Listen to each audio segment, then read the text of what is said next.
Who would you rather affect and try and induce behavior change, whether single action or multiple action?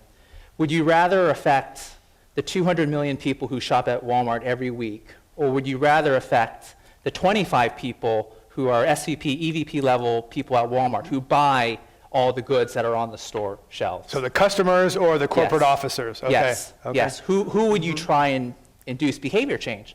And that's the whole philosophy behind a lot of emerging efforts, both in the consulting sector, but also in the NGO and nonprofit and foundation sector, where they're really focused on a handful of key decision makers. Because for every system that's out there, whether it's an extended value chain or whether it's an individual corporation, there are some decisions that matter more than others, right? Check our own experience, our decision to where we go to school, where we buy our home, there are more material decisions than others. And if you can isolate those decisions and target the corporations who can have undue influence, that is where you can get systemic change with a handful of people. So then there's this group of 25 people. Who's going to be the first one to sort of say, well, in Walmart's case, it came from the CEO down, right? Mm-hmm. But Chris Jones will say we have a small group of people. How's a norm going to be established in that group where it's going to be safe or cool to say, no, wait, we're going to change this process. We're not going to buy products from that company, or we're not going to use this dangerous material, that sort of thing. Well, I think you've addressed who is the actor. If you are EDF or Blue Sky Consulting, go and address Walmart and public policy. But if you are a group of individuals, you may not feel like you have much influence over the decisions of Sure. government. So it's really important to work within your own spheres of influence. And that might be your neighbors or your family or your friends, your colleagues at work. Maybe you are in a position of power at work, so fantastic. Work within your community, work as a voter. It's very important to engage in where you feel like you make the strongest impact. And that's what people are doing. So the idea that our individual action doesn't matter or doesn't have an impact, I have a lot to say on that. I believe that it absolutely does. There are millions of people who are already buying hybrid vehicles and putting solar on their roof, and taking, half of Californians have been shown to not only care about this issue, but are taking action well above and beyond just what would be smart economics to do. So we are making really important contributions collectively with everybody working in where they feel like they have the most influence. And we can do that in our own personal life, but if you're a purchasing executive at Walmart, Glen, you're not going to be able to do anything that's uneconomic, that's for sure.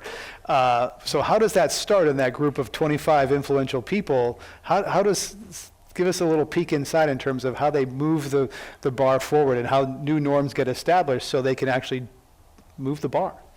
Yeah, the simplest answer is to piggyback on existing norms. And so in this example with Walmart, but really it's true for any corporation, that there are unique business models that are inherent. There's a unique culture that's inherent. And in Walmart, it was all about everyday low cost. It was save money so people can live better. And ultimately, if you actually take costs out of the system, whether it's packaging, for example, that actually saves both Walmart and it saves consumers. Mm-hmm. And so if you can lower the price on a particular good, that's actually good for everyone involved. And so if you can tap into the what some people call the normative behavior, the culture that's consistent with that organization, you can actually have change happen pretty quickly.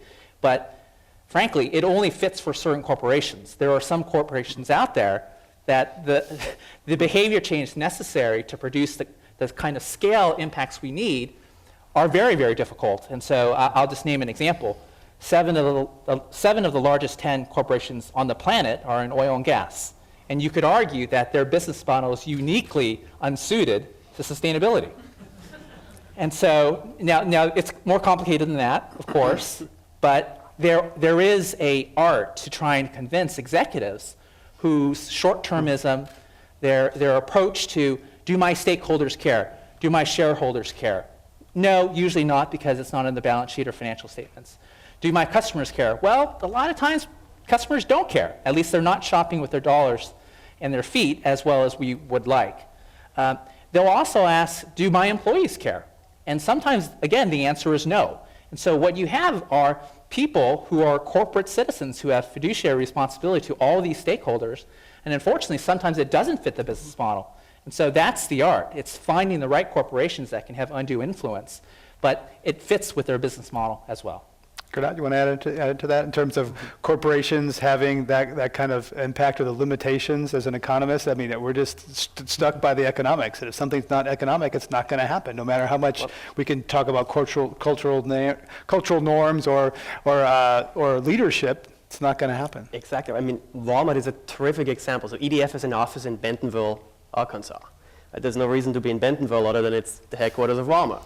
And there's sort of examples of the example where Walmart, as a corporation selling more stuff to more people than anyone else on the planet, has enormous influence. So concentrated laundry detergent is a good example of this. Right? So the individual laundry detergent manufacturers have no incentive to concentrate their laundry detergent. Because essentially, the more concentrated, the less shelf space you have, the less attention you get, and the less laundry detergent you sell.